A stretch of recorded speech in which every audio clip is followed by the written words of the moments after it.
Vous savez, je n'ai pas encore le réflexe. À 78 ans, je n'ai pas été élevée là-dedans. Donc j'ai souvent le papier. Bon, mais si vous êtes prêts, on peut y aller. Alors, j'ai donc le plaisir de vous présenter Madame Najed Bakouche, oui, bien ça, qui va nous présenter donc le rôle de l'économie sociale et solidaire dans la mise en valeur des produits forestiers non ligneux en Cromierie. Madame Najed, je vous donne la parole. Voilà, donc je vais présenter le rôle de l'économie sociale et solidaire dans la mise en valeur des produits forestiers non ligneux en Cromierie. Ce travail a été préparé par moi-même et M. Brahim Djeziri.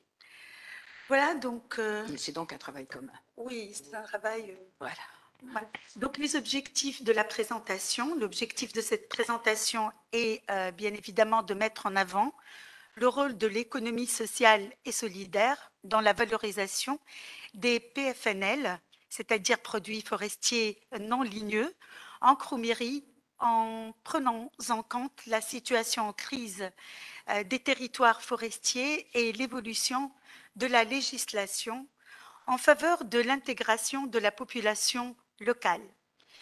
Nous aborderons également le rôle des associations dans la valorisation des PFNL et les perspectives pour l'avenir de l'ESS, l'économie sociale et solidaire, dans la région.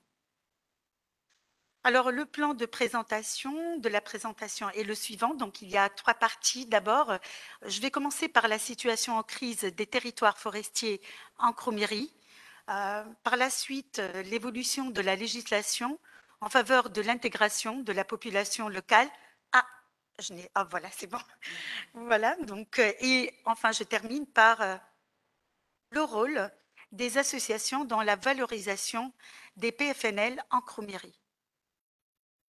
Alors d'abord, je commence par présenter la région de la Cromierie, bien que M. Bourgou l'a très bien même présenté, mais une petite présentation.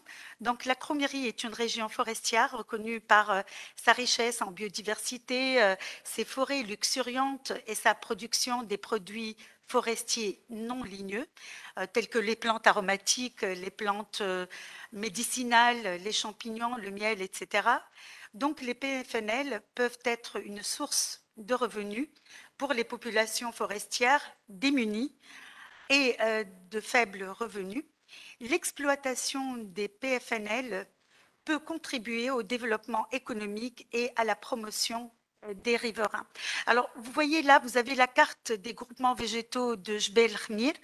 Eh bien, on voit très bien que c'est une région forestière par excellence. Là, il y a des forêts de chênes lièges qui sont les plus étendues. On trouve des forêts de chênes zen, des forêts mélangées de chênes zen et chênes lièges. On trouve également des maquis d'oliviers sauvages, on trouve également des maquis d'arbousiers. Bref, une mosaïque de formations végétales. Et au sein de ces formations-là, on trouve bien évidemment des produits forestiers dont les riverains peuvent bien évidemment les exploiter. Bon, mais on est rattrapé par la réalité, c'est-à-dire que la situation en Cromierie est en crise. Il y a une crise des territoires forestiers. D'abord, la Cromierie est une région forestière, mais densément peuplée. Alors, tout le territoire forestier est occupé par la population qui se regroupe dans les douars. La surface boisée moyenne en Tunisie, bien sûr, je parle des régions forestières, hein, en hectares par usager est de 1,15 hectares, alors qu'en Cromierie, on est quand même au-dessous de la moyenne, soit 0,96 hectares.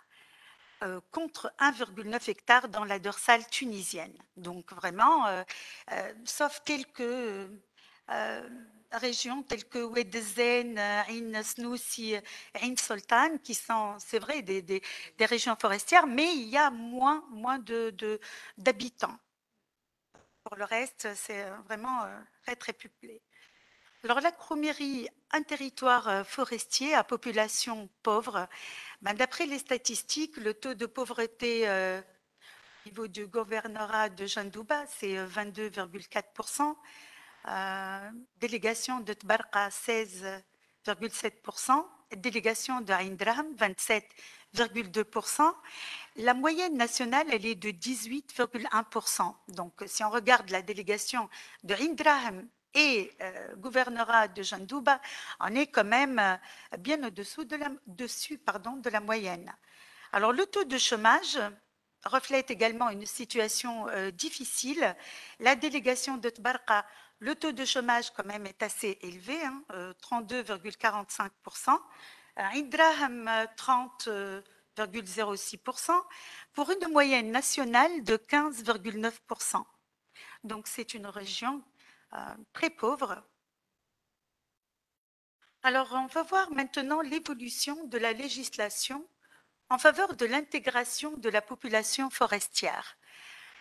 Alors, il y a eu quand même des périodes très, très différentes. Je commence par d'abord la période avant la colonisation. Alors, le mode de gestion était communautaire. Et puis, avec la colonisation, il y a eu la domanialité des forêts. C'est une information qui s'est présentée tout à l'heure. Et puis, ils ont appliqué la législation française. Donc, le Code forestier français, législation coloniale, jusqu'à la période de l'indépendance. Alors, première loi forestière depuis l'indépendance, c'était en 1959. Et puis, il y a eu le Code forestier. Ils ont imprimé, c'est bien ça, le Code forestier en 1966. Et puis, il y a eu des rectifications, des modifications en 1988. Oui, alors, des révisions, oui, tout à fait, du Code forestier en 1988 et puis 2010, etc. Donc, gestion et conservation des forêts.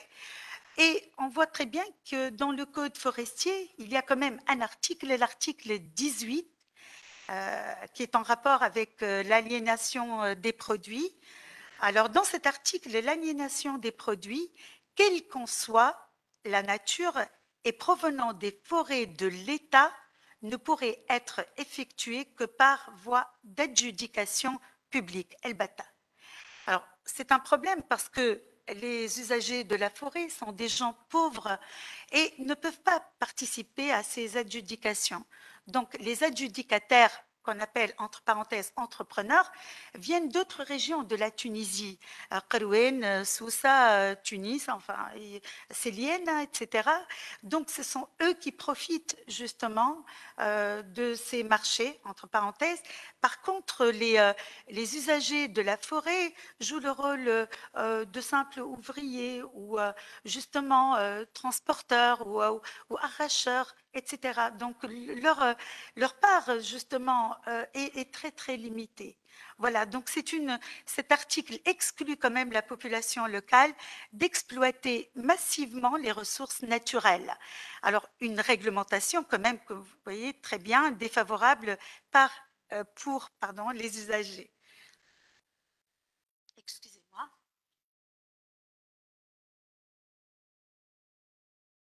Donc, aliénation des ressources forestières, selon le Code forestier, article 18. Alors, les usagers, ils font la collecte des essences forestières, telles que le myrte ou bien le lentisque, la lavande, etc. Mais ils ne peuvent pas fabriquer des huiles essentielles ou non. Leur activité s'arrête à ce niveau-là. C'est l'adjudicataire donc qui va avoir leurs produits. Et puis, il va continuer au niveau de cette chaîne de mise en valeur des produits forestiers, la fabrication ou l'extraction, on va dire, des huiles essentielles, vendre le produit aux consommateurs ou bien aux industriels. Alors, la vente des produits des forêts n'est possible qu'aux enchères publiques ou de gré à gré. Les habitants sont exclus de ces ventes. Cette situation donne un sentiment quand même de dépossession, de frustration, alors de dépossession d'un territoire qui constitue leur cadre de vie. Alors on voit très bien que là, sur cette photo-là, vous avez donc des usagers de la forêt qui transportent la masse végétale, entre parenthèses, qui vont la peser, la vendre au chef du chantier. Et puis la destillation, c'est l'affaire, bien sûr, de l'entrepreneur. Donc, enfin, ils ont des bénéfices vraiment très, très limités, vraiment de rien du tout. Bon, alors, le cadre juridique de l'intégration des populations à la gestion participative des ressources forestières. Alors, gestion et conservation des forêts, il y a eu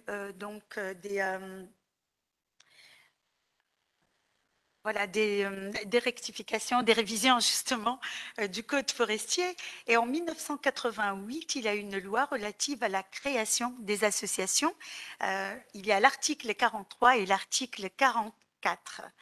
Et puis en 1999, la loi relative à la création des DGA et des GDA, des GDA et les groupements forestiers d'intérêt collectif. Et puis, il y a eu une révision partielle du Code forestier en 2001-2005. Et puis, en 2005, il y a eu une loi relative à la création des SMSA. Voilà donc le cadre juridique visant à promouvoir l'intégration des populations forestières dans la gestion de l'espace forestier n'a pas prévu la possibilité de vente directe au profit des GDA et des groupements forestiers d'intérêt collectif et des SMSA. Voilà, donc en se basant sur un arrangement institutionnel, le ministère de l'Agriculture et des Ressources hydrauliques et de la Pêche a autorisé la DGF, la Direction générale des forêts, dans le cadre du programme Paysage, à conclure des conventions de cogestion avec les groupements de développement agricole pour autoriser l'exploitation directe des produits forestiers. C'est l'arrêté ministériel du 27 janvier 2017. Alors cet arrêté vise à permettre aux usagers de la forêt de profiter légalement des ressources naturelles disponibles dans la forêt, mais sous la forme de GDA, de groupements de développement agricole. Voilà, donc aliénation des ressources forestières dans le cadre du programme Paysage. Alors donc, il applique l'arrêté ministériel de 2017 et ça intéresse uniquement les régions forestières occidentales, pas toute la Tunisie. Par exemple, le Gabon, non. Voilà, donc vous avez sur la carte, voilà, vous le voyez sur la carte. Et donc, c'est un programme qui est financé par la Banque mondiale. Alors, on voit très bien que les usagers sont regroupés dans des GDA. Alors, comme ça, ils peuvent bien sûr collecter et cueillir les essences forestières pour la distillation. Ils vont distiller ces essences forestières et puis par la suite faire des opérations économiques et vendre leurs produits aux consommateurs et aux laboratoires. Donc, il y a eu donc des groupements des usagers qui leur permettent de vendre leurs produits. Alors, action publique et développement socio-économique de la population forestière, j'explique un peu le programme de gestion intégrée des paysages forestiers. Un certain nombre de projets intégrés de développement rural ont été mis en œuvre. Parmi ces projets, on cite le programme de gestion intégrée des paysages forestiers dans les zones moins développées, financé par la Banque mondiale. Alors, ce programme vise à améliorer les infrastructures forestières et à améliorer les revenus des habitants des forêts par l'exploitation directe des produits forestiers à travers les groupements de développement agricole, mais en échange des travaux et services qui sont réalisés par les usagers pour protéger les milieux forestiers et préserver les ressources naturelles. Donc, il y a une contrepartie, bien évidemment. Alors, grand 3, le rôle des associations dans la valorisation des PFNL en Cromierie.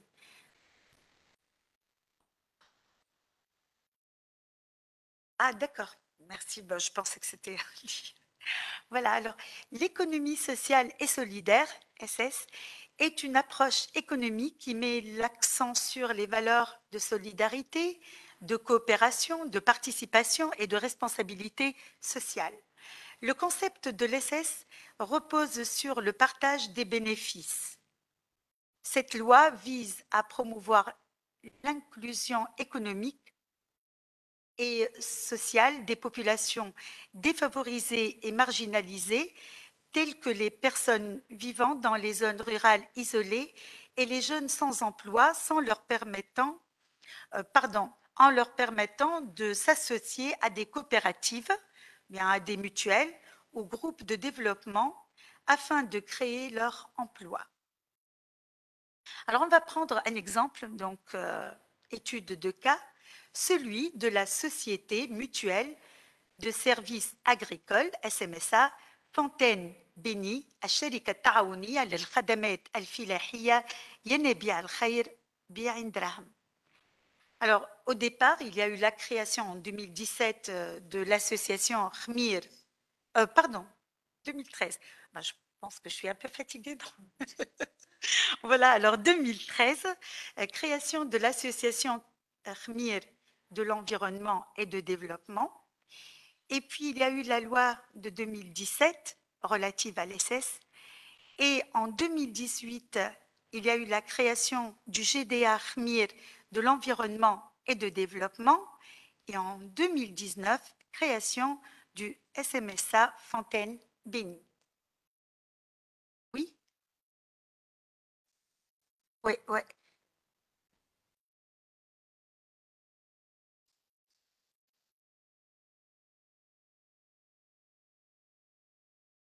Voilà.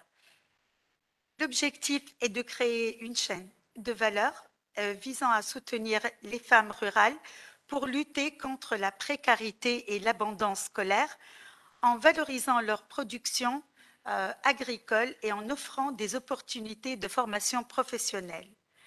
Alors bien évidemment, au sein de la Société mutuelle des services agricoles Fontaine-Béni, il y a eu plusieurs activités. D'abord, l'activité essentielle, c'est bien sûr les huiles essentielles. Donc, il y a eu la fabrication des huiles essentielles. Bien évidemment, il y a toute une procédure. Là, je ne vais pas entrer dans les détails.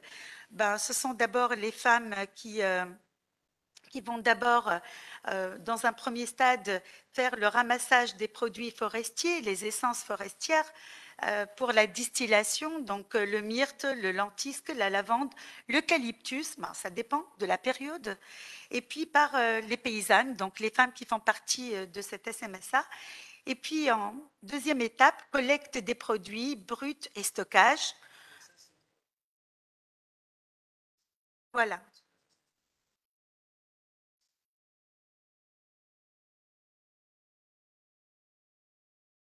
Voilà l'action du GDA, donc 3, mise en valeur des produits transformation en huile essentielle et savon bio. Et puis l'étape 4, emballage des produits et marketing. L'étape 5, commercialisation dans le marché national ou bien le marché international, parce que ces femmes visent quand même le marché international. Et puis, la dernière étape, c'est la distribution des bénéfices.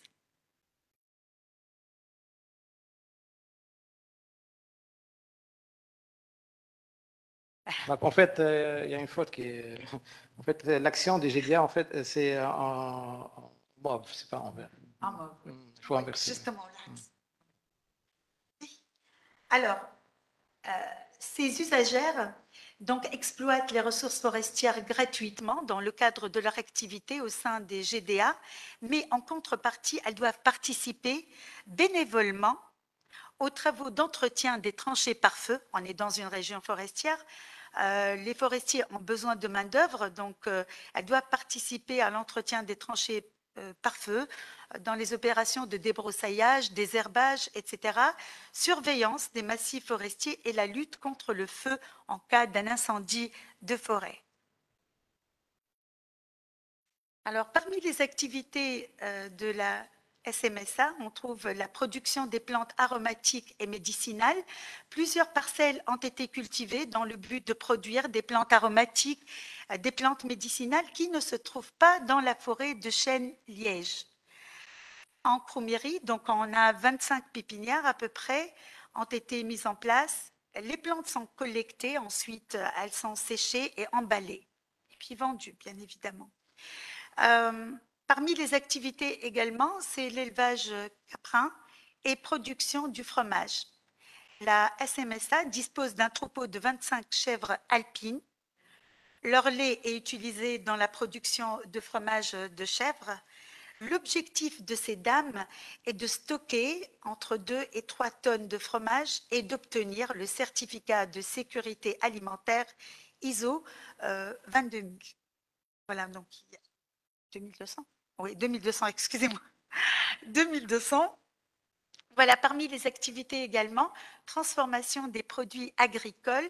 Pendant les périodes creuses, les femmes s'orientent vers la préparation de l'harissa, le sorgho, psissa, bolgour, borgol, couscous, mhamsa, etc. Donc, elles diversifient leur activité. Et puis, il y a la production de farine sans gluten à partir des glands de chêne liège. Les glands هو البلوط الثمرة متاع البلوط.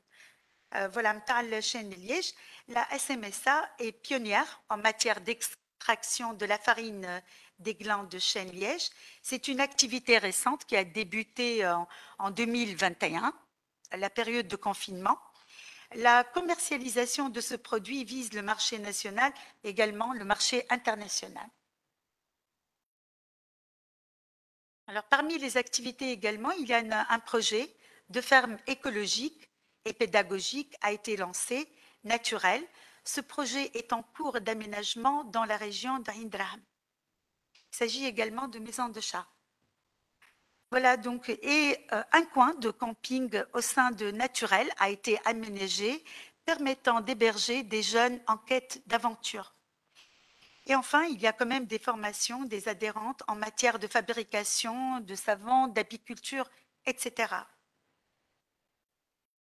Alors, la société de mutuelle de services agricoles Fontaine-Béni a diversifié ses activités: destillation des plantes aromatiques, collecte des plantes médicinales, élevage de chèvres alpines, fabrication de fromage, fabrication de farine sans gluten, production de miel, mise en valeur des produits agricoles, hébergement des touristes et activités de plein air. L'objectif est d'assurer aux femmes de la SMSA un travail permanent tout au long de l'année. Chaque activité en réalité se déroule au cours d'une seule période de l'année, d'où la nécessité d'enchaîner avec d'autres activités pour assurer une certaine autonomie financière aux adhérentes de la SMSA. Alors, généralement, ces dames, elles sont issues d'un milieu très défavorisé, elles n'ont pas les moyens, elles sont battues par leur mari, et donc le fait que ces dames travaillent, elles font entrer de l'argent au ménage, elles participent justement à l'éducation de leurs enfants, etc. Eh bien,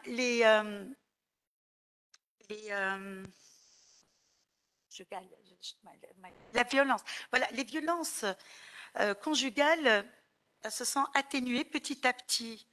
Heureusement pour ces dames, justement. Voilà. Donc, je tiens à le préciser parce que c'est une vérité, en tout cas pour ces femmes qui sont des adhérentes à cette SMSA.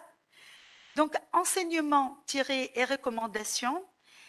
Les dispositions des lois forestières applicables aujourd'hui ne garantissent pas l'équité sociale dans l'allocation des ressources forestières.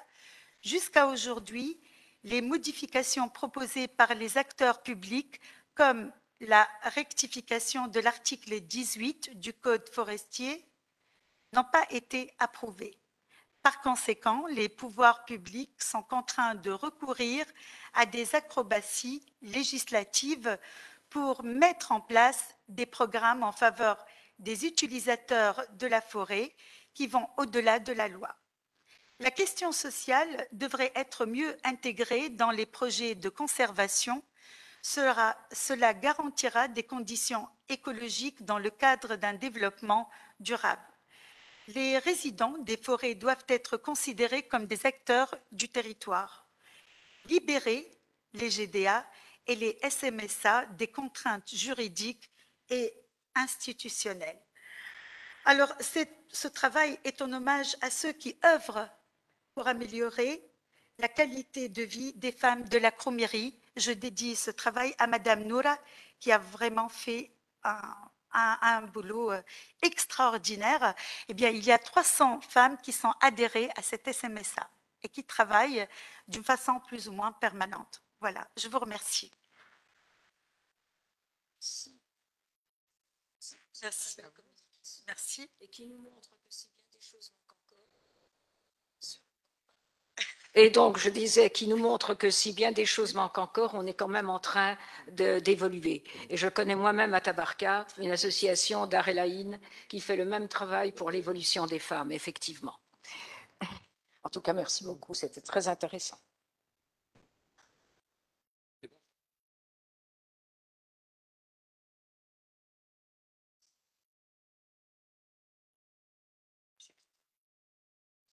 Damonide. C'est l'électricité. Ah, continuez. Je reste là. Ah bon, d'accord.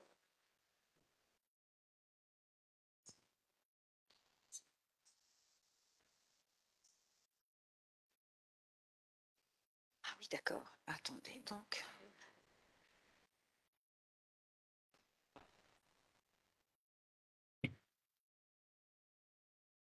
Donc, je vais prendre votre titre à vous, puisque ici, il n'est pas en... Ah, mais si, c'est le dernier, voilà. Okay.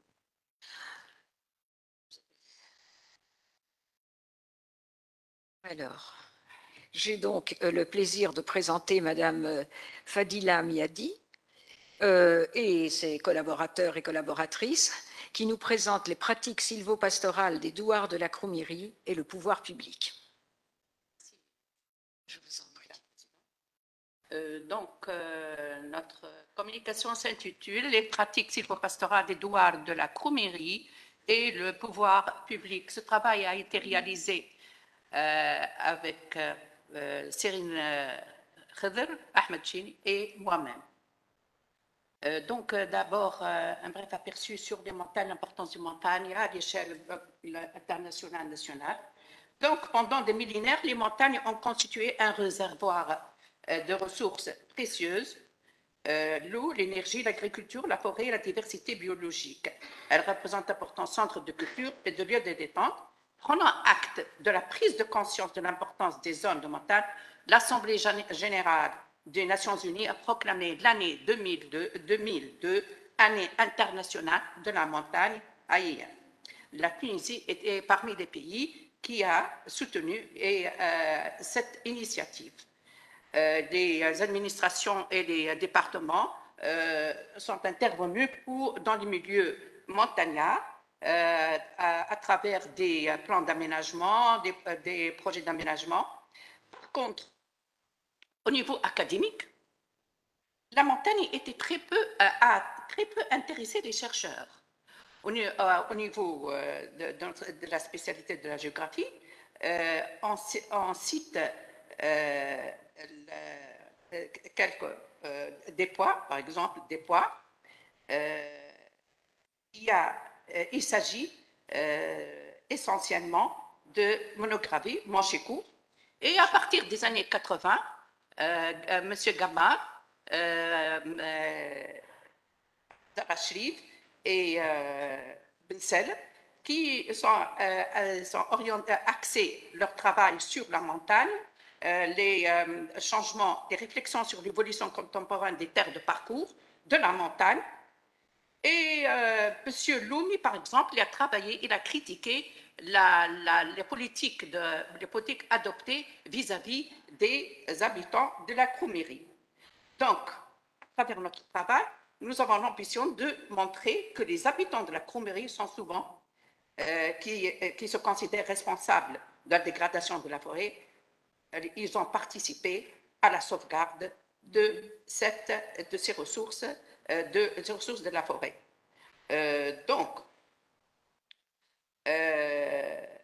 Pour notre problématique, c'est de montrer comment, devant cette exploitation de la forêt, comment l'État essaie d'établir la conciliation entre la sauvegarde des ressources de la forêt et assurer une vie digne pour la population, pour les résidents de la forêt, c'est la clé de notre problématique. Pour mener ce travail, nous avons procédé à une démarche, à une méthodologie très exceptionnelle. Vu le manque des documents concernant la zone, parce que les documents concernant la montagne sont les documents au niveau de notre spécialité très peu nombreux. Donc, on a eu du mal à collecter les données. On s'est basé sur les extraits d'images Google et sur les cartes topographiques. Et à la suite de quoi, on a créé une base de données.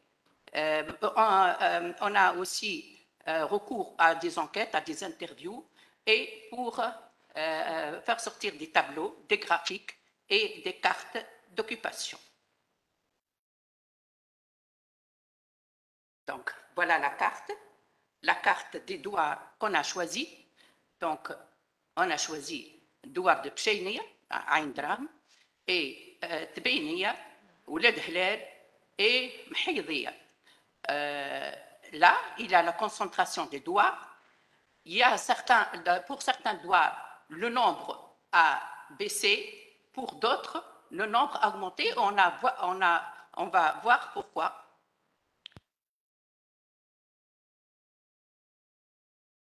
Donc, ce n'est pas la peine de présenter. La montagne a été présentée par M. Monjibourgou. Donc, j'insiste d'abord sur le fait qu'il s'agit d'une montagne très arrosée, un couvert végétal diversifié, chênes, chênes et quelques oliviers sauvages. Cependant, c'est un milieu fragile, comme on l'a vu, des précipitations orageuses et à côté de caractéristiques morphologiques qui participent au mouvement, aux inondations, à l'érosion. Ils ont des effets dévastateurs, à côté de mauvaises pratiques agricoles et pastorales, comme l'a montré Loumi. Donc, ces conditions économiques étaient responsables de départ de la population, ce qui fait que la densité de la population était en 1994 90 habitants kilomètres carrés, elle a baissé à 18,5 à Mhaïdia ou Ouled Hlal. Pourquoi? À cause des conditions économiques comme l'a cité.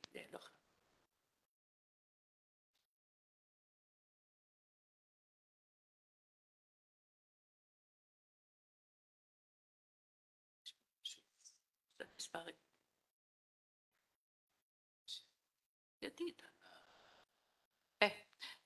Donc, comme l'a dit, la population, la population a baissé entre 90 et 2022 de 1536 à 1400. Par contre, dans d'autres douars, la population a monté, par exemple à la Pcheynia, entre 1980 et 2022, elle a monté de 1150 à 3277 pour des causes qu'on va expliquer. Donc, d'autre part, cette variation de nombre de populations a eu des effets sur la pyramide d'âge. Le moins de 20 ans, par exemple, représente 30%. 61% pour ceux qui ont entre 20 et 70, et plus que 70, c'est 9%. Pourquoi ceux de 70, 9%? Il s'agit de catégories d'âge qui, dans les années 70, a migré, elle a quitté vers les villages et les villes des environs à la recherche de travail, ou bien ce sont des gens qui ont préféré les villages pour participer aux chantiers de travail créés par l'État depuis les années 60-70. Donc ça, la pyramide d'âge.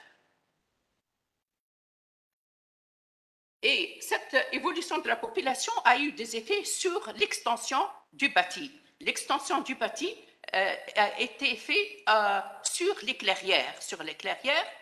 Au dépend des clairières. Donc, en 1950, il y a des émiettements, le groupement de population est dispersé. Puis, il y a une concentration progressive à Tbénia, Bcheynia, un peu moins à Ouled Hlel. Et 2022, la concentration est très marquante pour Tbénia, Ouled Hlel. Pour l'occupation du sol, la couleur verte, c'est la forêt. Donc, la forêt existe, persiste encore, mais les extensions se fait au dépend des clairières et tout le long des cours d'eau.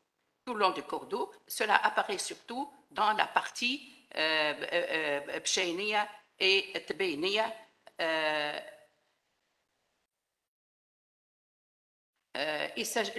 D'autre part, il y a eu évolution du bâti. Au début, c'était presque du gourbi, puis il y a eu des constructions modernes en exploitant le bois de la forêt.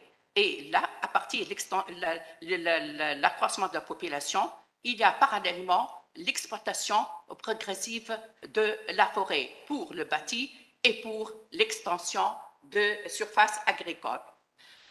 Cela nous mène à parler de les structures socio-professionnelles. Donc, un milieu propice aux activités diversifiées. Pour les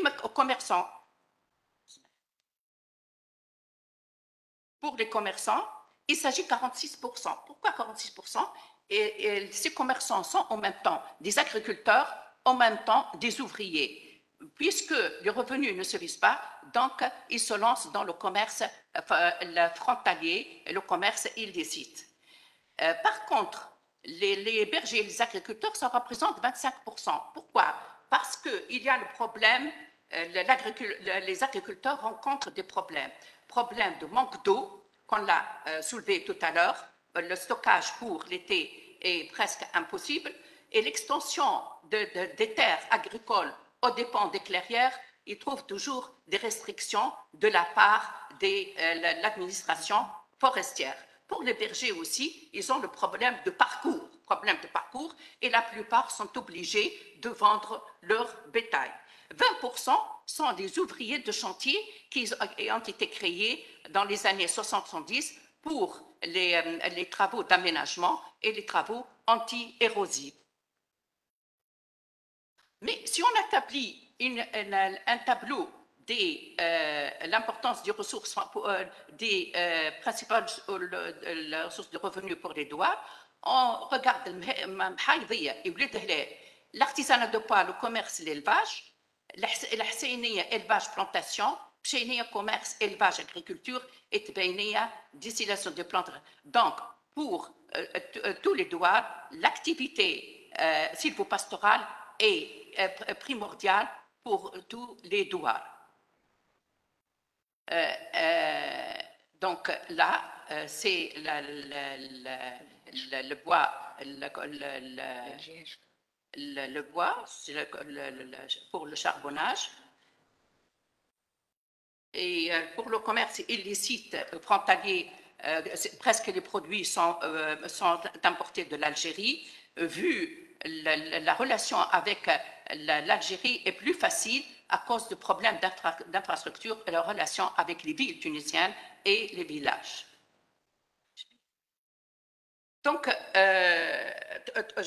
comme je l'ai mentionné, que l'exploitation des ressources de la forêt s'avère nécessaire, quelles que soient les activités, la pluriactivité qui reste précaire pour les habitants des douanes. Donc, la forêt reste une activité de premier ordre pour la distillation de plantes aromatiques, pour l'élevage et pour l'agriculture, surtout pour tout ce qui est quelques céréalicultures et pour l'élevage. Même pour l'approvisionnement en essence, il se dirige vers les frontières algériennes. Ça, c'est le charbonnage chez les Tbénia qui se fait d'une façon d'une façon illicite ou ils travaillent chez des entrepreneurs privés. Vu l'exploitation excessive des ressources de la forêt et qui coïncide avec les restrictions que rencontre l'agriculteur, le berger pour l'extension de ces lopins de terre, et les lopins de terre ne dépassent pas le 2 et le 3 hectares, et il y a une exploitation, en même temps l'exploitation illicite continue, quel que soit pour le parcours, quel que soit pour l'agriculture, ou quel que soit pour l'extension du bâti. Il y a eu des mesures coercitives, donc des mesures pour stopper cette exploitation excessive des ressources de la forêt. Il y a eu la nécessité de mettre sur place une politique forestière théocratique, limitant les usages autorisés de la forêt par ses habitants, a été proclamée depuis la période coloniale et reprise maintenue après l'indépendance, même avec d'autres mesures plus restrictives. Donc, les produits économiques de la forêt reviennent directement à l'administration des forêts, et les habitants se trouvent dépossédés de leurs droits d'usage des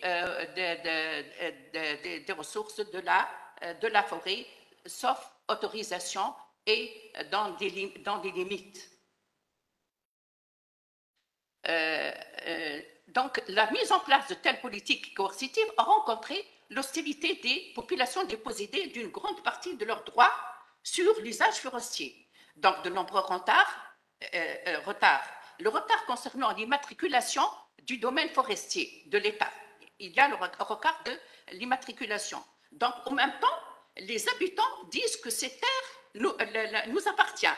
L'État n'a pas les pièces justificatives pour montrer qu'il possède ces terres en due forme. Donc, il y a une relation conflictuelle qui apparaît entre la population de Khmir et l'État. Donc, l'État a procédé à d'autres mesures, c'est de concilier entre la sauvegarde des ressources de la forêt et assurer une politique sociale visant à réduire la pauvreté et à contrôler le puissant mouvement d'exode rural. Donc, à partir des années 60-70, il y a eu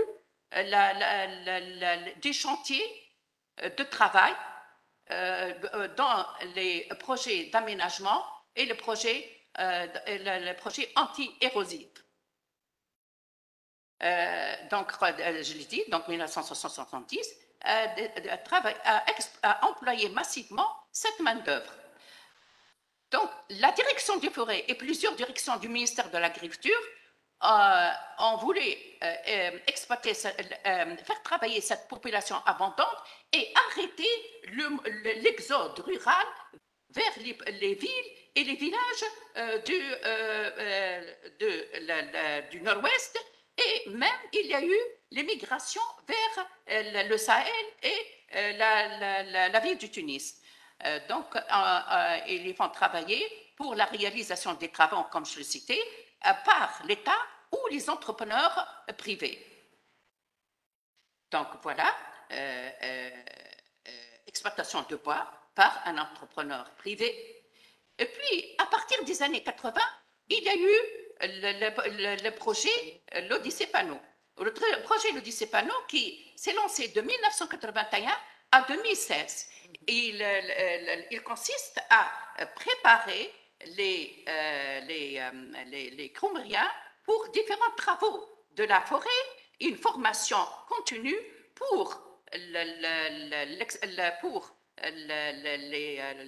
les plantes florales, pour les huiles essentielles, pour la distillation d'huiles essentielles, et leur offrir des subventions pour les petits métiers. En même temps, on opte pour le partenariat avec la population locale, faire sentir aux populations qui ne sont pas des locataires, mais des co-gestionnaires de la forêt. Co-gestionnaires, ils participent et responsabiliser les habitants pour la protection de la forêt. Il y a eu à côté le Dicépano, il était financé par l'État et la Banque mondiale. D'autre part, d'autres associations étrangères ont aidé le Dicépano, comme la Fondation de France, qui les a aidés pour la protection des forêts, la FIC, GEPIC, pour la protection de la forêt. Et il y a eu la participation de la population locale. D'autre part, il y a d'autres projets pour inciter la population à participer aux travaux de la forêt. Le projet entre 2015 et qui arrive jusqu'à 2024. C'est une nouvelle stratégie de développement et de gestion durable des forêts et des parcours. C'est le processus, c'est le développement participatif et intégré de la population locale.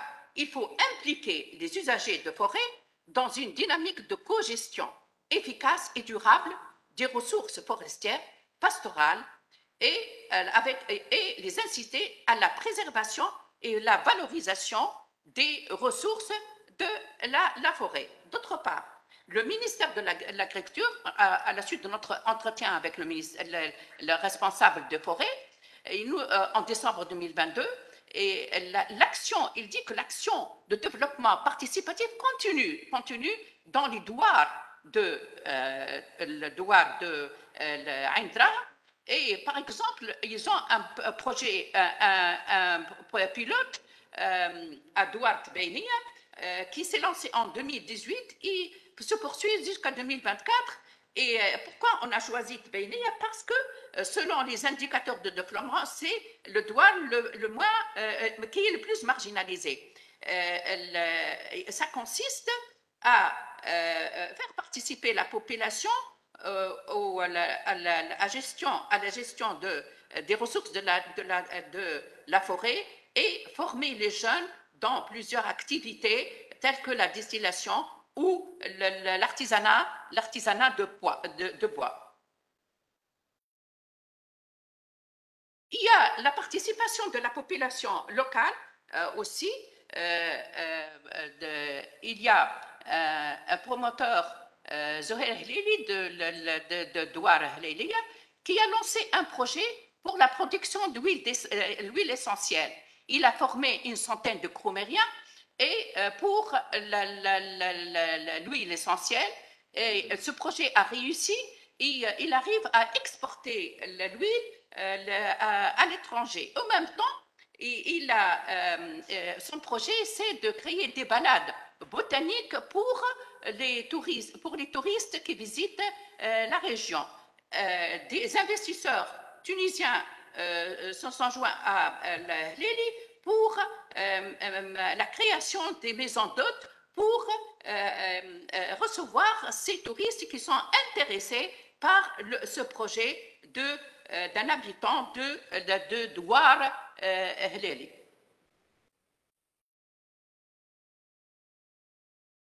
Donc, en conclusion, la forêt en Cromrie est pour la population à la fois un obstacle au développement d'autres activités, par exemple pour l'extension des terres agricoles, qui fait l'objet de défrichements illicites, et aussi elle est une composante essentielle des systèmes de production locaux et source de revenus. Certes, d'après les forestiers, ils disent que les habitants sont responsables de la dégradation de la forêt à travers des multiples activités qui sont autorisées par l'administration ou se font d'une façon illicite. Mais depuis des décennies, l'administration a essayé de trouver les moyens opportuns d'intégrer la population locale dans l'action de développement de sauvegarde de la forêt, comme l'action de l'OCID des panneaux ou la stratégie 2015-2024. Donc, on incite toujours sur l'action participative de la population pour la sauvegarde de la forêt et en même temps pour créer de l'emploi à la population croumérienne. L'approche participative est de plus en plus considérée comme une condition nécessaire pour la réussite d'un compromis entre les habitants de Douar, de la Croumérie et l'administration. C'est dans cette voie que l'Odyssée Panneau s'est engagé depuis 1989. Donc, l'examen de l'effort de l'Office montre bien qu'il y a des points forts dans l'intégration de la population dans ses propres projets. Il y a eu des points positifs. Seulement, il y a le problème de financement. Le problème de financement qui bloque certains, parfois, le lancement ou la continuation de projets. Donc, il faut réaliser d'autres étapes, mais il y a toujours, ça persiste même avec l'aide étrangère. Les perspectives, par exemple, pour développer, il s'agit en fait d'optimiser l'utilisation des ressources de la forêt et de rendre la population locale un vrai partenaire. Un vrai partenaire parce que, vu son savoir-faire ancestral, qui pourrait jouer un rôle pour la promotion de l'économie locale, pour, comme je l'ai dit, pour l'huile essentielle, pour l'artisanat de bois, et pour diversifier ces activités et que ces activités auront des retombées économiques par la création d'autres activités plus rentables et par exemple la promotion du tourisme vert. Car l'action de développement reste d'être incomplète tant que les actions en dehors du cadre de l'exploitation de la provision de ressources forestières ne sont pas identifiées. L'endroit a tous les atouts de devenir un lieu convoité pour le tourisme durable dans le cadre d'un projet de développement durable global. Et merci pour votre attention. Merci beaucoup, madame, et merci à vos collaborateurs pour ce très bel exposé qui complète en fait le précédent et qui me fait retourner un peu dans toutes mes forêts que j'ai beaucoup pratiquées à l'époque où l'Odyssie Panneau travaillait à Segelen, avant 89, et où il avait défriché les terres alors pour faire des pâturages, plus le miel. Et j'ai toujours pu compter à la fois sur les forestiers et sur les populations des forêts. Je vous en prie. Alors, OK. Ah oui, on va faire donc, voilà.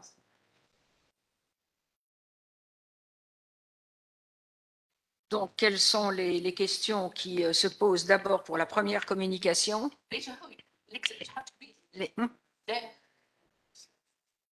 Ah, pardon, excusez-moi, j'ai mal compris. Oui, oui, d'accord.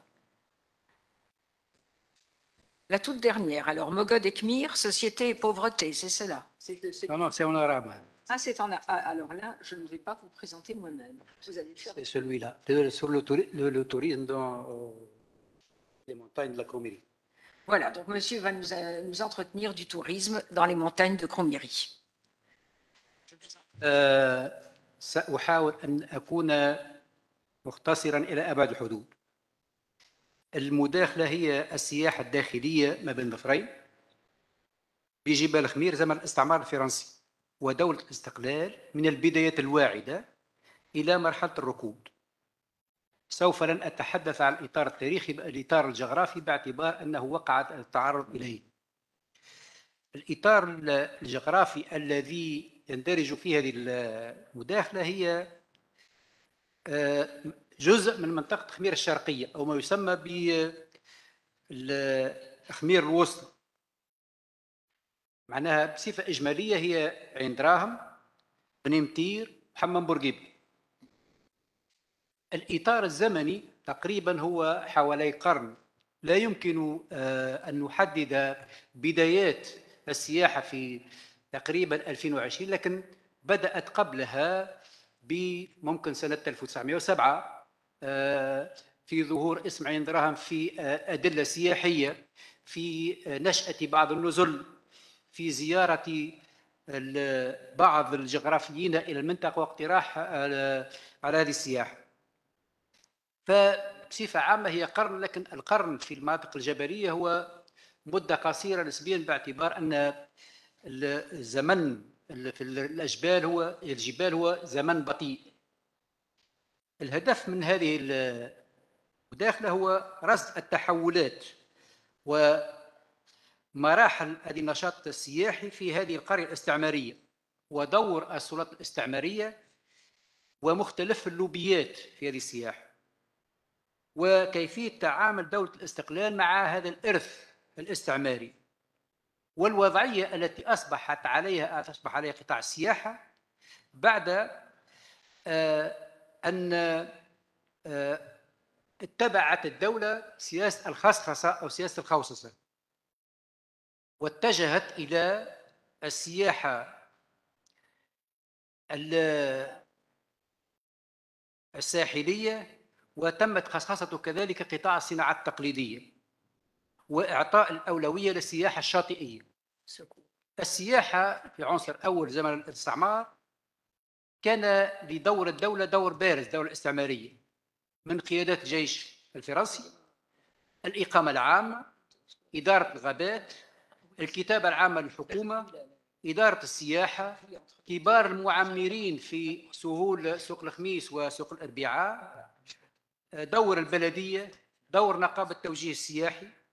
ويعني هذه بدأت الدولة بتشريعات. في ماذا تتمثل في إخراج بعض الأراضي من ملك الدولة العام إلى ملك الدولة الخاص، وإذا أصبح ملك دولة عام إلى ملك دولة خاص يصبح قابل للتفويت. وهذا ما فعلت الدولة، إخراج بعض المقاسم، مثلا مقاسم خارج المنطقة الحضرية، مثلا بالنسبة لمشروع فجر الأطلال، ومقاسم في داخل المنطقة الحضرية لتكوين القرية الاستعمارية قرية عين دراهم في 1881 التي كونها الجيش بمعية من كان معه.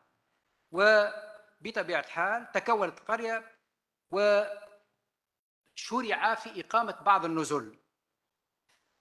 بطبيعة الحال اختيار الجيش لم يكن اختيارا معناها عشوائيا، هناك خصائص طبيعية جعلت منها منطقة سياحة جبلية أو منطقة سياحة داخلية، واعتبارها منطقة مركز السياف.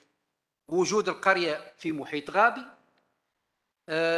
الخاصيات الطبيعية، وجود الثلوج في الشتاء والصيف هو مناخ معتدل، وكذلك اعتبار الفرنسيين لهذه المنطقة تذكرهم بالوطن الأم في جبال ليزالب وجبال البيريني، ثم سهولة الوصول إليها سواء من سوق الأربعاء أو من تونس، ووجودها في الطريق الرابط بين تونس والشرق الجزائري.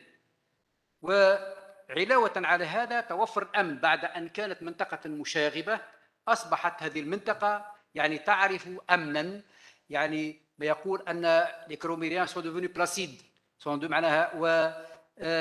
والجبال كذلك توفر مجالا للنزهة، وتوفر مجالا للصيد البري ولجني الفقاقيع.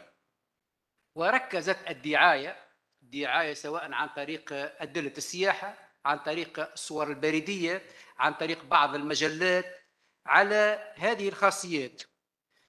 عين دراهم لماذا اختيرت كمركز استياف للموظفين؟ الموظفين الفرنسيين لا يمكنهم العودة إلى فرنسا كل سنة، الدولة تتكفل بنقلهم مرة في السنتين، ولكن في السنة التي لا يذهبون فيها إلى فرنسا هم معناها مدعوون إلى الإقامة في هذه المنطقة التي تشبه بلادهم.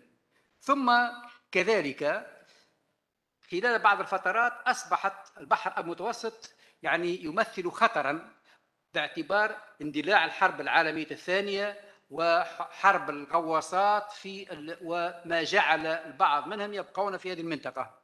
هذه السياحة سمحت لبعض الفرنسيين، لبعض الشركات، بتشييد بعض النزل ربما يعتبر يعني نزل الفرنان أو نزل مع لشان التي كونته شركة ترانزات هو من أول النزل التي شرب.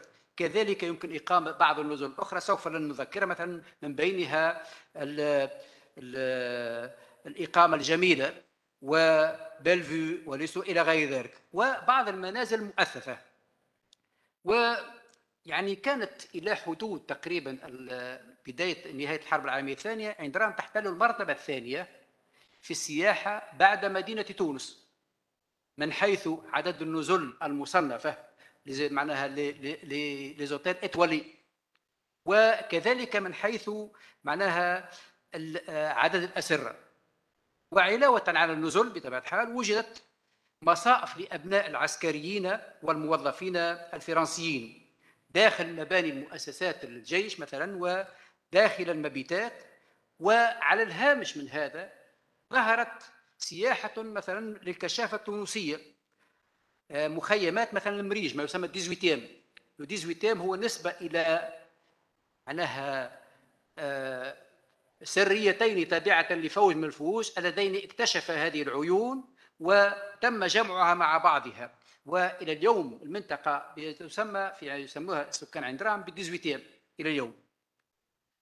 ثم المحليين كانت لديهم كذلك على هامش هذا سياحة في مجال المياه المعدنية في حمام أولاد مسلم الذي سيصبح فيما بعد حمام بورقيبة، وحمام القويدية بجوار بن مطير.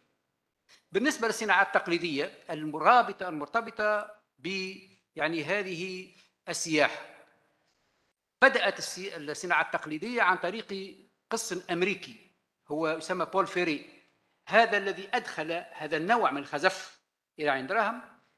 جاء واستقر في منطقة أصبحت تسمى باسمه في عندراهم هي بالفيري، نسبة إلى بول فيري تقع في جنوب المدينة. وهذا يعني ابتكر نوع من الخزف يختلف عن الخزف في جربة أو في نابل بألوانه واعتماده على الطين الأبيض بتلك الألوان الخضراء والحمراء إلى غير ذلك. ثم كان الدور كذلك لأخوات البيض لسور فرانسيسكان التي استقرن في المدينة منذ 1883، وبعد الحرب العالمية الثانية قامت الأخوات يعني ورشة لتكوين الفتيات في مجال صناعة الزرابي البربرية لطبي بربر تعتمد على اللون الأبيض والصوف والأشكال الهندسية. ثم التحف الخشبية كانت من نصيب بعض الشبان خاصة من ولد هلال، ويعني اعتمادا على الدردار وعلى أبو حداد وعلى الخرنج إلى غير ذلك. محدوديات هذا النشاط رغم أنها كانت تحتل مكانة بارزة نجده في رسالة بعث بها المقيم العام جون مونس إلى يعني الكاتب العام للحكومة التونسية في سنة 1949. يقول جون مونس أن عندراهم قادرة على منافسة المحطات السياحية الشبيهة بها في الجزائر أو في المغرب، ولكن يعني المشكلة أنها لها بعض المشاكل تنقصها معناها تجهيزات عديدة، من بينها مثلا لابد من إعداد مثال تهيئة ويعني تنظيم شبكة الصرف وشبكة التزويد بالمياه، وكانت تقام على طريق واحدة يعني ذات انحدار كبير وفيها انحدارات كثيرة. ويقول أن على قيام بهذه الإصلاحات كذلك من الممكن بعث مسلخ سوق بلدية وقاعة أفراح ومسبح إلى غير ذلك. هذه بعض المحدوديات. لكن كذلك يمكن الحديث عن فشل مشروع إقامة المباني المنازل إقامة ثانوية في فجر الأطلال. فجر الأطلال التقسيم شرع فيه منذ سنة 1919. تم استخراج أراضي من أراضي الدولة العامة إلى أراضي الدولة الخاصة وأعطيت في شكل مقاطع لكبار الضباط الفرنسيين وكبار الإداريين على أن يتولوا يعني بناء، ولكن إلى حدود سنة 1940 تقريبا هناك 37 شخص من الذين أعطيت لهم هذه الامتيازات لم يتولوا يعني قيام ببعث منازل، وكادت الدولة أن تنتزع منهم، لكن وفرت لهم سنة إضافية على أن يتولوا كل واحد منهم بناء مسكن في ظرف سنة، ومسكن لا تقل قيمته عن 750 ألف فرنك. لكن مشكلة معناها فجر أطلال بقيت مطروحة منذ سنة 1920 إلى وقتنا الحاضر. بالنسبة للناحية الثانية التي تفسر معناها تراجع القطاع السياحي هو تغير الظرفية. اندلعت الثورة في الجزائر سنة 1954، ورغم أنه في خمير لم تقع يعني هجومات مسلحة كبيرة، لكن العقلية لدى الجزائريين لدى الفرنسيين عفوا بدأ هناك نوع من التخوف، ثم مع حصول البلاد على استقلالها وحصول بعض المناوشات في إطار حرب الاستقلال، مثلا وقعت المريجة التي وقعت في سنة 57 ومات على إثرها خميس الحجري، وبعض المناوشات على الحدود جعلت أن الفرنسيين لم يعودوا يرغبون في الاتجاه إلى ذلك، ثم مغادرة أغلب الفرنسيين أغلبهم غادروا القرية. دولة الاستقلال ماذا فعلت؟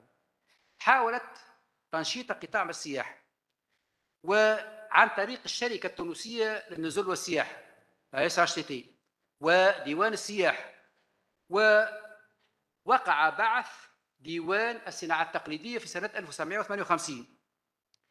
ديوان الصناعة التقليدية قام بتدريب الشبان في ميزان الخيزران عن طريق جلب أو الاعتماد على خدمات يعني منفي إسباني يعني باسك، هو يسمى اسمه جوزي ويليس، هو الذي أدخل يعني مهنة الروتان أو الخزف. بالنسبة للفخار تم في سنة 1956 طرد هذا القس الأمريكي بتهمة أنه كان يقوم بمحاولة فرنسة أو يعني إدخال التونسيين المسيحية. وفي سنة لما تكون الديوان الذين تتلمذوا عنه، وهو عندنا شخصين معروفين، هو عياد وشخص آخر هم الذين واصلوا هذا العمل. وبالنسبة دائما في إطار الصناعة التقليدية أخذ الديوان على عاتقه تدريب الفتيات في الزراب البربرية والتحف الخشبية.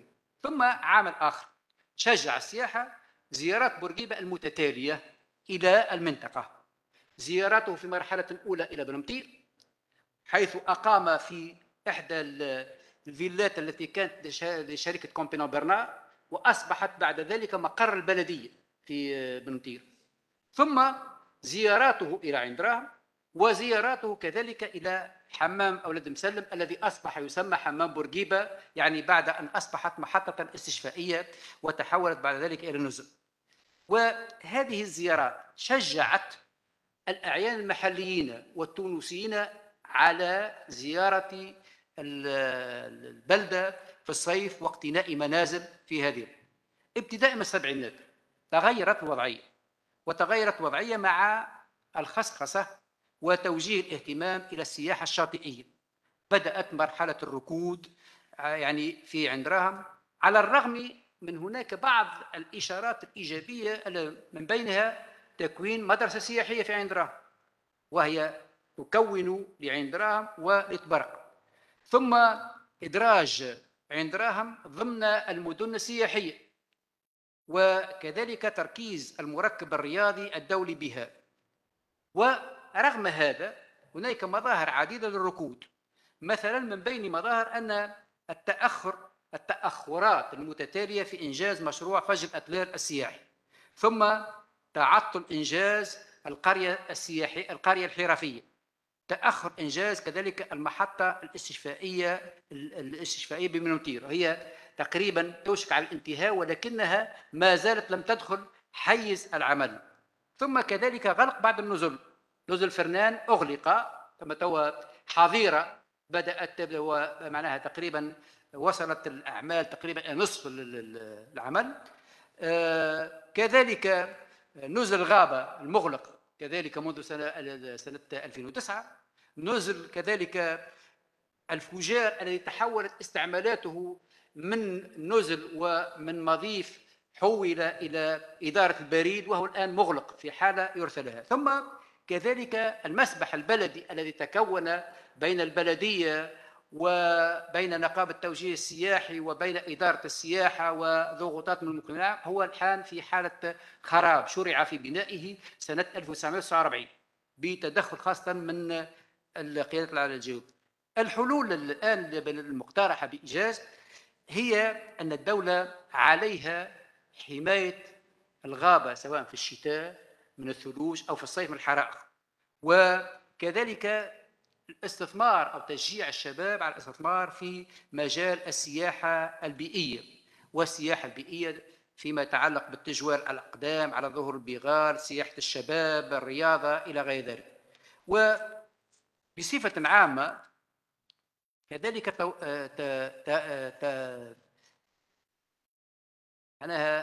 تصفية الأوضاع العقارية لما كان موجود من أملاك الأجانب خاصة في شارع الحبيب بورقيبة تحولت إلى خراب.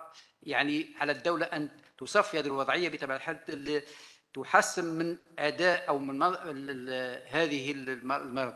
ومعناها باش نحوصلوا تقريبا في نهاية هذه المداخلة ثم مقال صدر في جريدة لابريس يوم 11 جويلية 2011 كتبه سمير الغربي. كتب مقال يتحدث فيه عن المشاكل والحلول وعنوانه أين درهام une ville qui cherche sauveur. وشكرا على انتباهكم وبارك الله فيكم. Merci beaucoup pour cette communication intéressant le tourisme.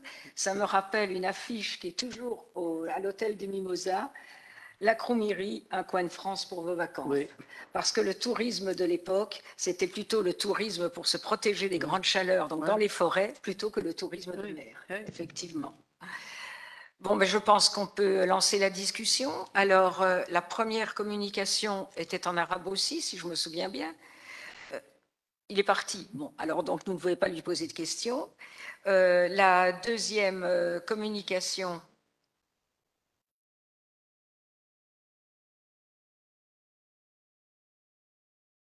concerne donc Madame Najet Bakouche et Monsieur Brahim Jaziri.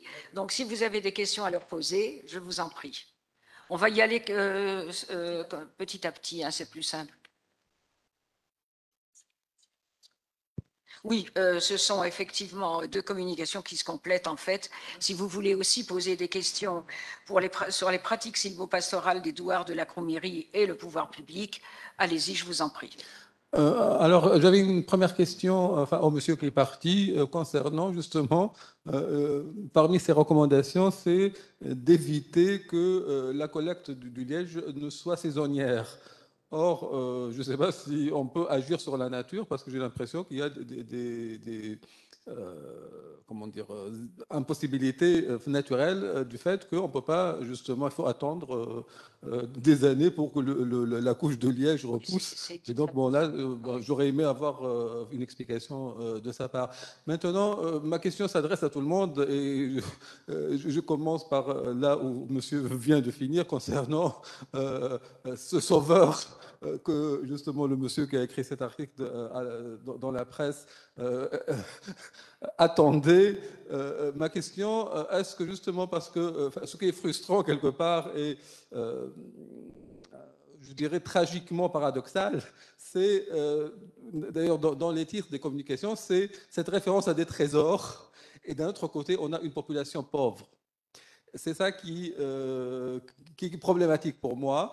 Et c'est ça qui fait que, est-ce qu'on peut oser encore faire miroiter cette possibilité que ces populations vont s'enrichir grâce à ces trésors qu'ils ont sous les pieds parfois et entre les mains.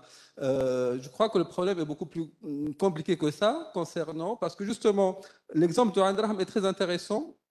dans la mesure où on en a fait ce qu'elle était devenue à l'âge d'or de ce tourisme justement de la montagne à la fin de l'époque coloniale, de manière artificielle, c'est-à-dire on a donné des terres à ces militaires finalement, qui n'ont pas tous d'ailleurs été à la hauteur de ces dons, puisqu'il y a des villas qui n'ont jamais été construites, et donc il y avait quelque chose d'artificiel, une volonté politique, disons-le. Maintenant, justement, il y a ces tentatives pour sortir ces femmes de la précarité, de la pauvreté, de la misère, disons-le, de manière humaine. Je ne sais pas, est-ce que c'est vraiment, on pourrait imaginer un modèle économique viable, sérieux, qui pourrait vraiment, et surtout que depuis tout à l'heure, j'entends beaucoup parler des jeunes. Or, même sur les photos, je ne les ai pas vues. J'ai vu que des femmes d'âge mûr qui sont là, justement, qui survivent finalement dans cet univers hostile. Donc, ma question, c'est justement ce sauveur qu'on attend. Enfin, j'espère que ce n'est pas à la manière de, comment il s'appelle, de Beckett, en attendant Godot. Et les gens qui connaissent Godot, enfin, Beckett savent que Godot ne vient jamais. Alors, est-ce que vraiment on peut encore espérer l'arrivée de Godot et que justement qu'il y ait un espoir réel, partant justement de ces trésors qui sont là encore, pour justement faire de sorte que justement ces populations s'en sortent de manière durable surtout?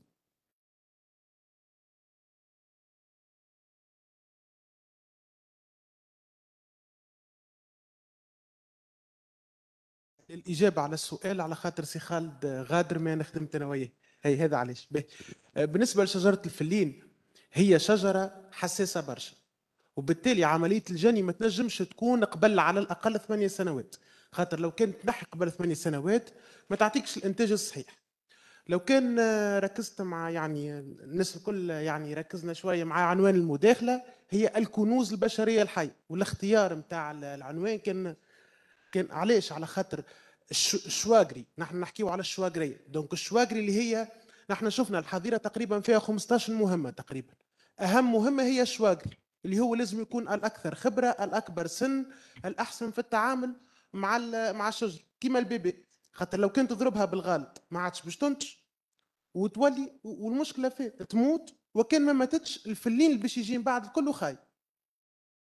الغريب بركه في الحكايه الكل نتاع الفلين واللي ما توصلت لهاش انا وسي خالد، هي انه 90% من الانتاج نتاعنا تشريه البرتغال. علاش البرتغال؟ ما عندناش معاها تجاره، البرتغال ما تاخذ منها شيء، ما نشريو منها شيء، كان الفلين. اي لا، وهي تاخذوا خام، تاخذوا خام. اي نحن ناخذوا خام. L'usine a été vendue, monsieur, si je peux me permettre d'intervenir, l'usine de Liège, à la fin, mon mari a été le directeur général de l'usine de Liège, et à la fin, quand il a pris sa pension, sous Ben Ali, le PDG, qui était un général, a vendu la société de Liège aux Portugais, qui sont les premiers producteurs de Liège, effectivement. Et donc, cette usine qui avait un rôle très social, qui occupait énormément de monde, au risque d'ailleurs d'avoir des problèmes financiers, s'est retrouvée, comme on dit, on a liquidé une masse de personnes pour qu'elles puissent redémarrer et fonctionner quand même. Mais elle appartient au Portugal, effectivement. Il y a un directeur général tunisien sur place qui est originaire de Tabarka, mais le siège à Tunis est un siège qui est portugais. C'est pour ça qu'il y a des Lièges qui partent au Portugal. Monsieur tout à l'heure demandait que ce soit plus... donc on ne peut pas finalement passer à un rythme plus accéléré que ça va. C'est pour ça qu'on se disait avec Mme Landelstey. Voilà, il y a un rythme de la forêt qu'on ne peut pas dépasser finalement. Voilà, ça me rassure. Merci. Je participe au projet de développement. Alors, par exemple, chez les Tbénia, il y a un projet japonais avec l'aide, avec la collaboration de GDA, l'Odyssée Pano. Elle donne des subventions aux jeunes pour lancer quelques travaux pour leurs projets par exemple dans le domaine artisanal, ou l'huile essentielle. Donc, le projet a commencé en 2018 et se poursuit avec l'aide japonaise et aussi des panneaux. Pour l'huile d'essence de Hleli, c'est un jeune.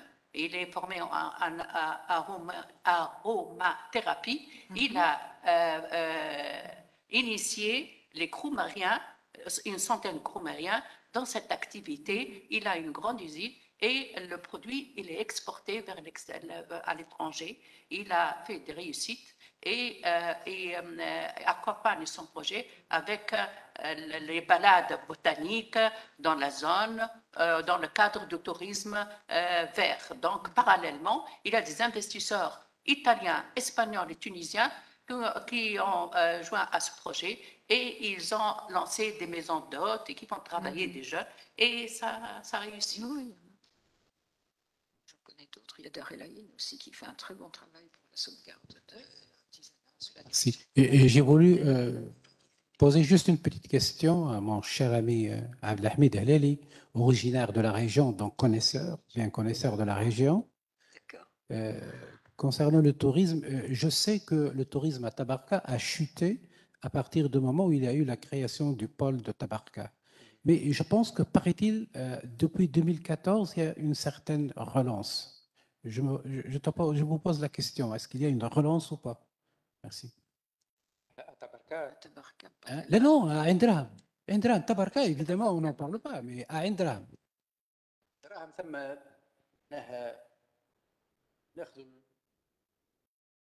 عدد النزل معناها في تقريبا début des années 70-80. Il y avait plus d'hôtels à Indram qu'à Tabarka. Puis, après les années 80, avec le projet de Tabarka, منتزه برق, le nombre a sauté de 6 à 30.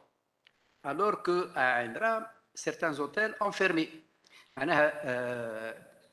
D'autres, par exemple, le projet de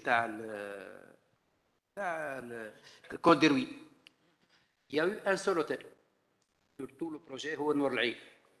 Les chaînes étaient fermées. Bon, ils sont en train de...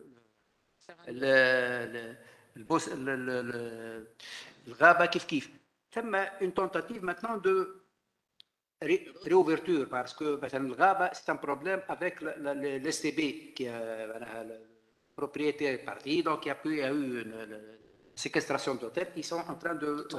Les chaînes aussi, l'hôtel aussi de Benamtir, il est presque prêt. Raccordement avec de l'eau minérale et quoique il était en construction depuis à peu près une quinzaine d'années. Il y a ce qui est perceptible, c'est surtout les maisons d'hôtes et les maisons de... parfois c'est devenu comme الانتشار الفوضوي. à Benamtir, à Ouled Hlel, à Hammam Bourguiba, il y a énormément de ça demande une révision ou un contrôle tellement ça a débordé.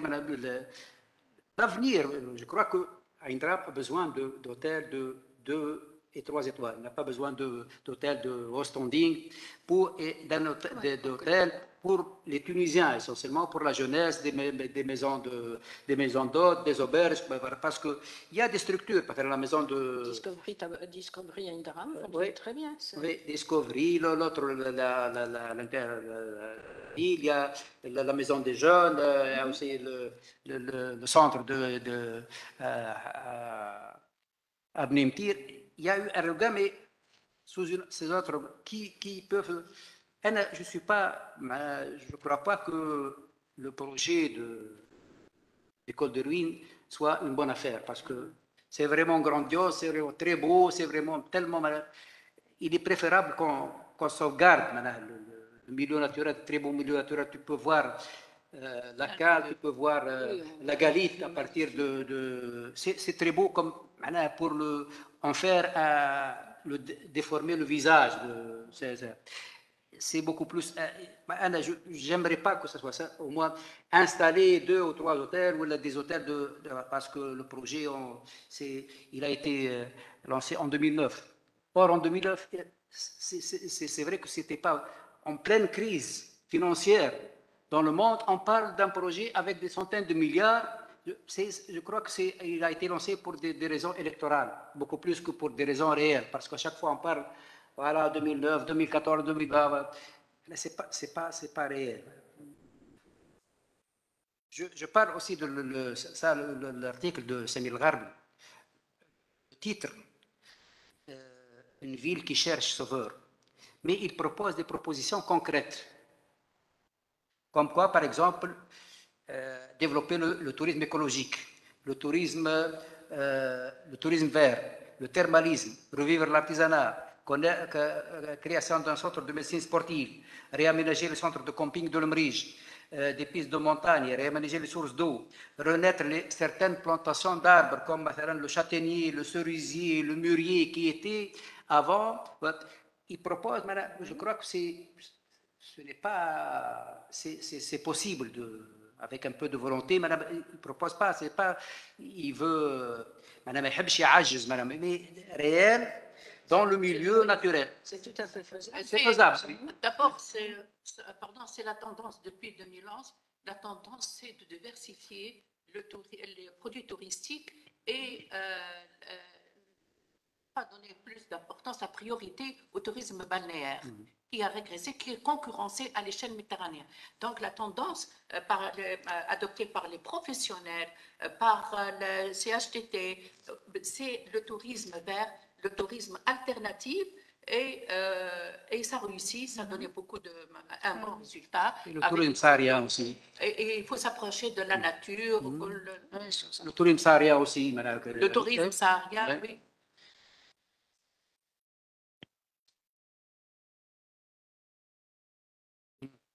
Tourisme de chasse quand même. De toute façon, se payer, si j'ose dire, et rester justement modeste pour justement permettre une activité étalée sur l'année. Parce que là, encore une fois, on parlait d'un tourisme de 3 mois. Je dirais que c'est beaucoup moins que ça, à mon avis, pour Tabarka. C'est 2 mois et encore, ça dépend de Ramadan. Voilà, c'est beaucoup plus réduit que ça. Sortir du tourisme. Voilà, et d'ailleurs, le fameux hôtel de la Forêt qui tombe en ruine, réellement, à mon avis, c'était trop luxueux, justement, pour le Tunisien moyen, de manière générale. Et pour l'Européen, il ne viendrait pas à un drame, justement, en payant en euros pour... Bon, c'est très compliqué, et à mon avis, il faudrait cesser d'avoir cette ère, de ce que j'appelle la myopie, c'est-à-dire regarder trop près les choses, mais prendre du recul pour remettre ça dans un contexte mondial, national aussi, par rapport à un pouvoir d'achat justement du Tunisien moyen qui pourrait ou qui pourra jamais ou qui pourrait jamais justement se payer des séjours réguliers étalés sur l'année justement dans ce genre d'endroit.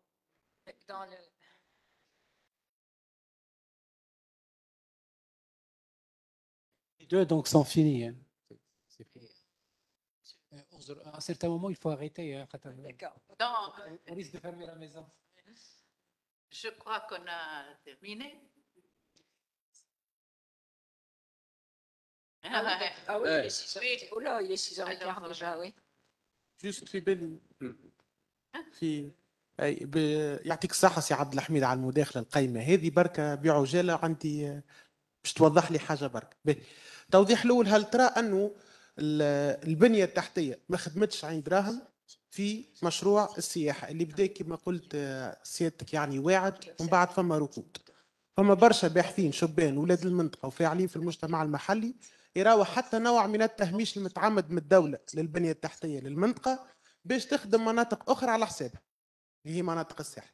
السؤال الثاني، وانا خدمت ديزونكيت برشا بحكم الدكتوراه نخدم فيها على المنطقة والكل، المستثمرين المحليين ما يستثمروش جملة في السياحة غادي، يعني يهزوا فلوسهم يستثمروها في بلايص أخرى ويخليوا الواقع كما هو.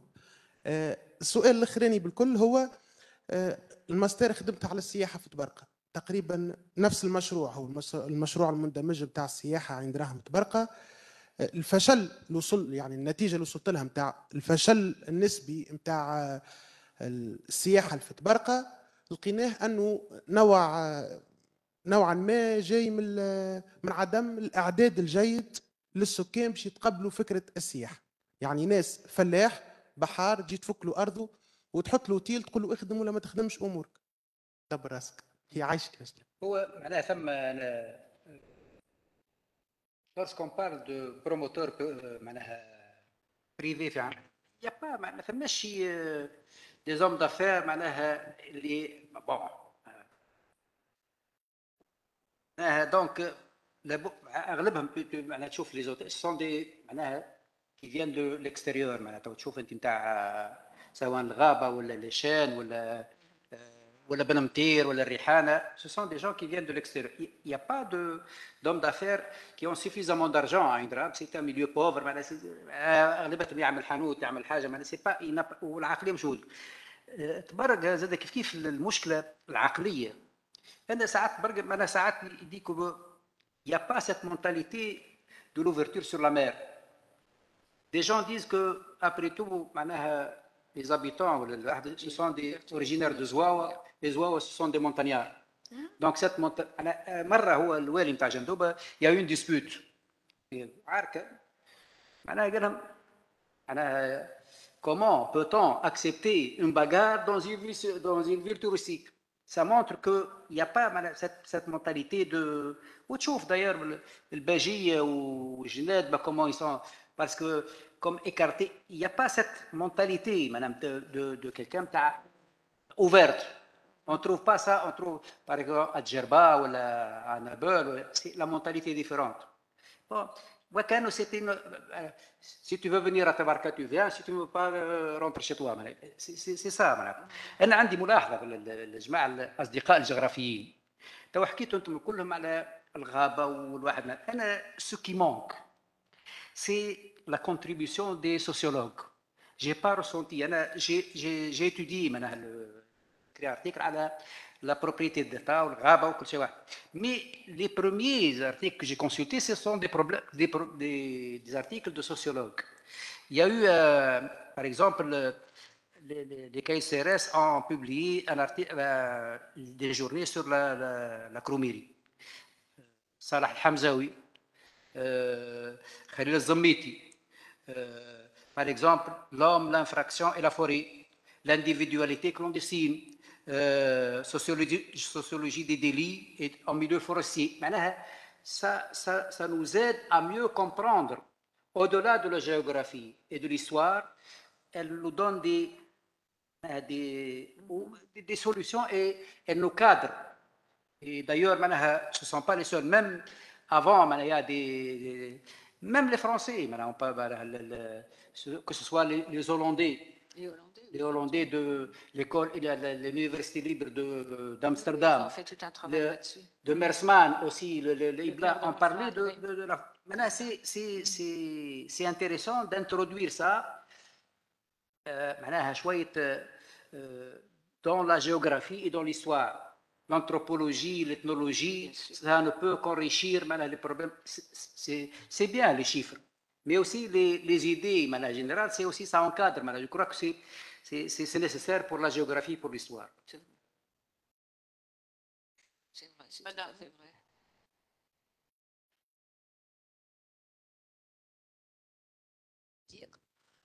Je pense que ça ne dépend pas des mentalités des gens de Tabarka ou de Indra. Je pense, comparé au littoral et à Djerba, c'est presque la même mentalité, à part quelques différences. Mais je pense que quand on a installé le tourisme, on n'a pas évolué le périurbain. Et on n'a pas instauré, il n'avait pas de pouvoir induit sur les autochtones. Et ça, c'est très mauvais. Il n'y a pas de création d'emplois, de petits emplois liés à la culture, liés à tout ce qui est ancestral. Oui. Même Tabarka, au-delà de la ligne de côte, le périurbain, il est vraiment resté dans la précarité. Il n'y a pas de commerce, il n'y a rien. Même pas pour acheter quelque chose, pour acheter par exemple une carte téléphonique. Au-delà le commerce qui existe dans les hôtels, il faut se taper 2 kilomètres pour l'acheter. Si vous constatez qu'il n'y a pas de pouvoir induit, même ça a été, on dirait que ça a été, ça n'a pas eu une étude approfondie de la population et du milieu. Ça a été, on dirait, parachuté sur la ville, que ce soit de Indram ou que ce soit de Tabarka. Moi, j'ai vécu, que ce soit à Indram et à Tabarka, mais vraiment, c'est un pouvoir politique, je pense, que c'est voulu par les décideurs. Et merci.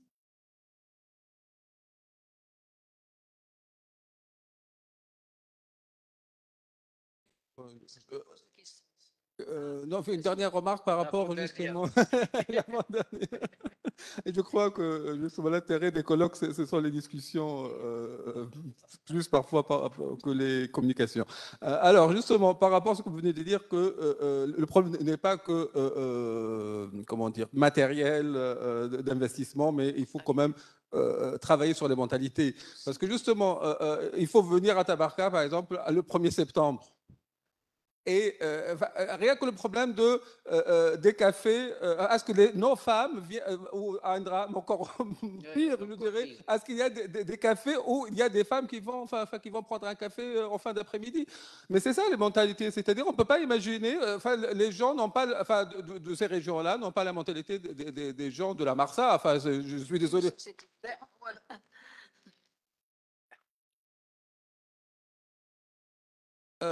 Ça dépend à quelle saison. Non, oui, justement, je crois, Monique. Saison, dans quel contexte et au bord du port, mais pas au-delà. Oui, un autre problème, je dirais, par rapport à ces mentalités, et qui vient de m'être confirmé par M. Pchini, c'est ça? Oui. Alors, cette idée que, alors, je ne sais pas d'où ça venait d'ailleurs, vous venez d'ailleurs de dire que c'est un travail académique que vous avez fait sur justement le tourisme à Tabarka. Ces investisseurs locaux qui prennent leur argent pour l'investir ailleurs. Est-ce que vous en connaissez, vous, des milliardaires locaux qui ont beaucoup d'argent et qui vont investir ailleurs? Ça, je vous mets au défi parce qu'il n'y en a pas. Et l'autre problème, à mon avis, qui est grave, dans une société où on cherche encore cette notion de nation, justement, de vivre ensemble par rapport à cette histoire de pays ou de région, c'est quand même le fait de penser qu'on reste dans une dimension presque colonialiste, c'est-à-dire qu'on parle encore de Barani, et je l'ai entendu plusieurs fois aujourd'hui, c'est-à-dire celui qui vient investir, et que quelque part, si on le dit, c'est qu'on trouve que ce n'est pas normal, c'est le Barani, qui vient investir dans nos régions, alors que nous restons pauvres. Ça, c'est malheureux. Le cas d'Ouchtata est considéré comme un... Oui, Dabos est considéré, alors qu'on est à 15 km à vol d'oiseau de Tbarga, Barani, et on l'a fait sortir de chez lui, Tbarga ou le Barani à la Bara, je vous le rappelle.